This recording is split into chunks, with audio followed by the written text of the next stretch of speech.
Today is Wednesday, April 6th, and the Kansas City Jayhawks are national champions. Thank you, Mark Emmert. Congratulations, Kansas City. Yes, all-time. Actually, in the Missouri. The college is located in Missouri. To really piss off people. It was a great moment to have Mark Emmert give the trophy to Bill Self, who is facing Level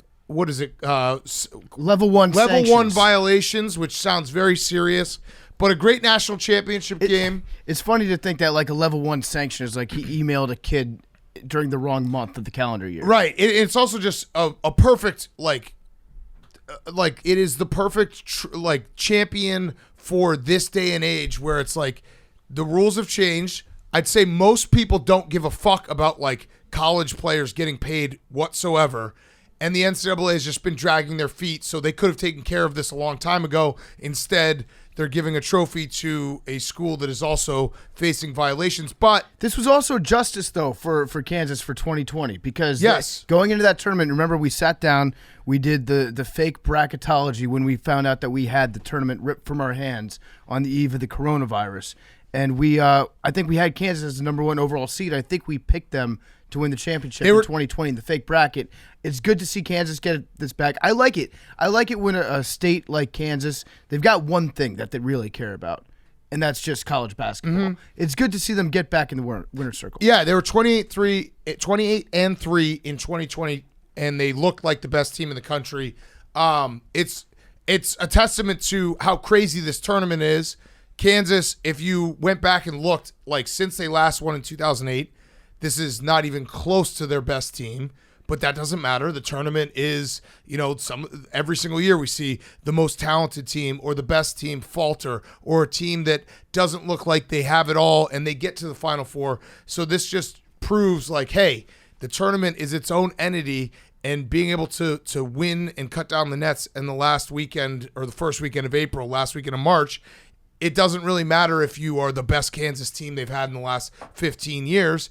And they deserve it. And they were the better team on Monday night. That 15-point comeback at halftime was incredible. Their defense just shut down UNC. And Bill Self, here's my question. Bill Self, is he now, and Jake, feel free to chime in, does Bill Self now, out of all the active coaches, have the second best resume only to Rick Pitino? His resume is pretty incredible at this point. This second one for Bill Self puts him in rarefied air, and it kind of like cements everything that he's done at Kansas and how consistently great they've been year in and year out. Coach Cal. Cal has one. I think Jay Wright too. Jay Wright has two. 3 in 6 years. Well, but I mean, Kansas has also had a chance for a lot.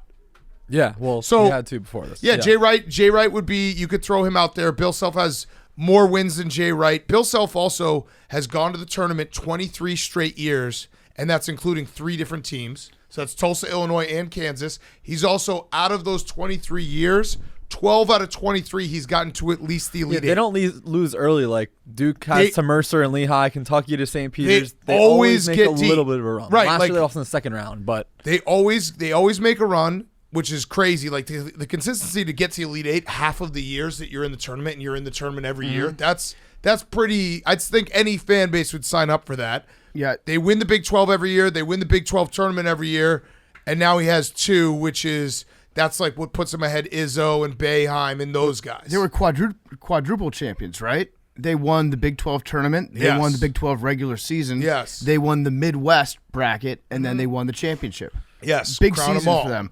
Jake, how did your last redemption bracket do?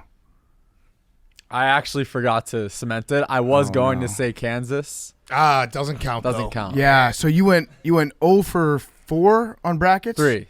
0 for 3. But the third one was on purpose. You guys won't believe me, though. Yeah, we won't believe you. No, but that was, never. I mean, Kansas, I think Bill Self is, I think you make that argument, besides Rick Pitino, because if you just look at the totality of everything that he's done, I think he's like somewhere 4 or 5 on the active list for wins. And obviously this conversation happens because Coach K just retired. But Coach K's legacy is also forever stained. Well, it's like if Bill Self lost 2 important games to end his season this year, we would put that as a big knock. He would not be in the Rick Pitino. Who does have the most Final Four Rick Pitino remains unstained. Jake. Yes, Tyler Hansbrough. Yeah, Tyler Hansbrough but he's not said active. He's retired. He's over. We talked to Tyler Hansbrough on Monday when he came on Barstool Live at Walk-Ons. Shout out Walk-Ons, and he said that was Coach K's last game, but not his last season, because he's going to keep his corner office. He's going to hover over the whole program. But this isn't about Coach K. This is about Bill Self.